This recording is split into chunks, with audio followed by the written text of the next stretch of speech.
Thank you, Mr. Chairman. Thank you for all of your testimony. And General Roth, thank you for the work that you and your team do. I wonder if you could unpack for us a little bit the structure of your organization. I think you have the largest IG office in the executive branch. Is that correct? No, I think we're number 3. Okay. How many? DOD and Social Security Administration, I think. How many employees do you have, and can you talk a little bit about the structure? Sure. We have approximately 700, about 670 employees altogether, and it's broken into functionally an audit function as well as an investigative function. So we have about 220 criminal investigators who do sort of internal affairs work. We are the internal affairs agency for Customs and Border Protection, ICE, really the largest standing law enforcement agency in the government. And then we have a separate section that does both inspections and audits. So we do the traditional sort of financial audits, but we do program audits, we do information technology audits, we do sort of inspections of various things and write reports. And can you talk about the background of your investigators and auditors, how diverse their experiences are? They're quite diverse. Certainly our criminal investigators are individuals that either grew up in sort of the IG world or came from different other law enforcement agencies. They are trained criminal investigators with they're armed and have arrest power like any other criminal investigator, federal criminal investigator would have. Our auditors come from a variety of places, some within the Inspector General community, some from agencies, some from private businesses and private enterprise, all of whom are governed by sort of the GAO standards for auditing, the so-called Yellow Book. Do you have a red team that reports to you? We do not, no. A red team, I think, is a term of art that TSA uses to do internal testing, but we don't identify ourselves as red teams. So in my understanding, the leaked report of last week that showed that there have been 70 attempts by your investigators to smuggle weapons or improvised explosive devices or fake explosive devices onto planes. The failure rate was 67 out of 70 times, a 96% failure rate. The public is taking some comfort in the idea that this investigation was supposedly done by super terrorists, is the term that's reported in the media, from the red teams. So the red teams are not yours, and this leaked report is yours. Again, I can't confirm or deny any of the specific results or the specific methodology by which we did our testing. As I said, we don't identify ourselves as red team. These are auditors that we use who are members of the Inspector General's office. I appreciate this, and I appreciate the classified briefings that you've given a number of us.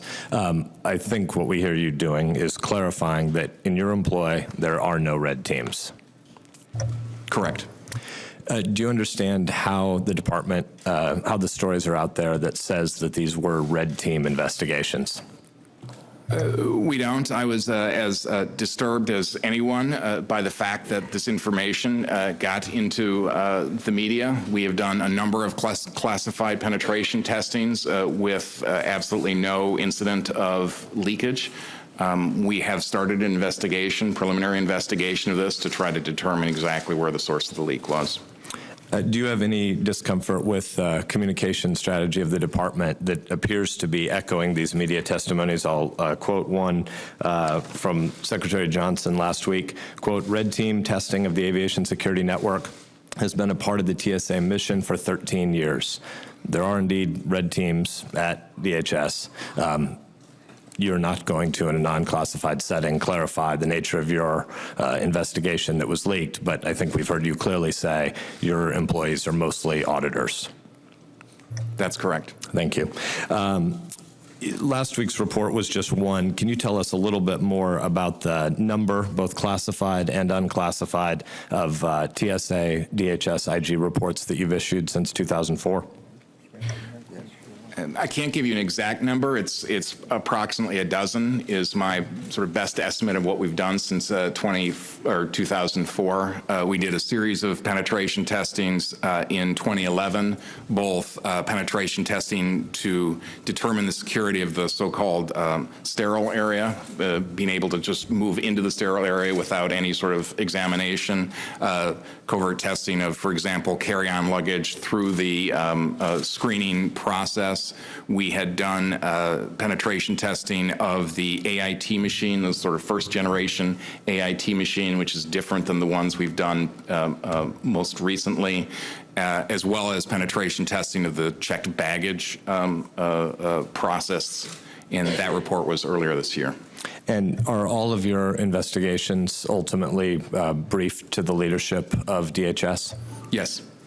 You said in testimony last month that TSA disagreed with most of your recommendations to a classified report on PreCheck, and you concluded, and I quote, "We believe this represents TSA's failure to understand the gravity of the situation." Can you explain what that means? Well, certainly, and again, this involves the PreCheck program, that there are a number of different ways that you can get expedited screening without actually having an application and your fee and your biometrics taken and your background sort of investigated to become a known traveler. We found some security vulnerabilities. In fact, as a result of a number of whistleblowers, including the one sitting to my left, some security vulnerabilities. We investigated those. We wrote reports making recommendations that would eliminate those vulnerabilities. TSA declined, sort of non-concurred, declined to take our recommendations, so we are sort of sitting at loggerheads as we speak. Do you think it's possible that TSA could really have not understood how grave their problem was before last week's leaked report?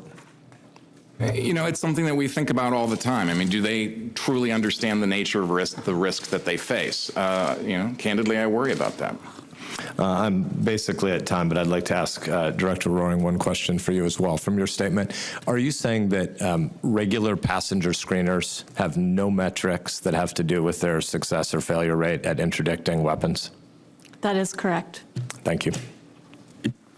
Thank you, Senator Sasse. Senator Ayotte.